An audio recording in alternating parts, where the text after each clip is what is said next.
ఇటీవలే తమిళనాడులో చోటు చేసుకున్న కరూర్ తొక్కిసలాట ఘటనపై స్పందించారు తమిళ్ హీరో అజిత్. దీనికి విజయ్ మాత్రమే కారణం కాదని, అందుకు బాధ్యులెవరున్నారు, ఎవరిని తక్కువ చేయడం తమ ఉద్దేశం కాదన్నారు. కానీ ఇలాంటి సంఘటనలు ఈ మధ్య కాలంలో ఎక్కువయ్యాయి. దీనికి అందరూ కూడా బాధ్యతలే అన్నారు. ముఖ్యంగా మీడియా వీటిపై అవగాహన కల్పించాలని చెప్పారు. ఇలాంటి గందరగోళ పరిస్థితులు కేవలం సినీ తారల సభల్లోనే ఎక్కువగా జరుగుతున్నాయని చెప్పారు. క్రికెట్ మ్యాచ్లు చూడటం కోసం లక్షలాది మంది వెళ్తారు. వారంతా సురక్షితంగా వస్తారు. కానీ థియేటర్లలో మాత్రం పరిస్థితి వేరుగా ఉంటుంది. ఇలా ఎందుకు జరుగుతోంది?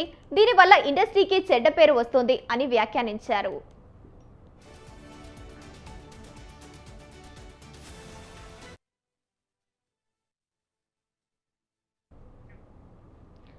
తన పిల్లలు వాళ్ళ స్కూల్కి దగ్గరకు రావాలని ప్రతిరోజు తనను అడుగుతారన్నారు.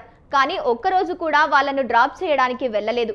ఎందుకంటే తాను కార్ డ్రైవ్ చేసుకుంటూ వెళ్తే కనీసం 50 నుంచి 60 మంది బైక్ పై ఫాలో అవుతారు.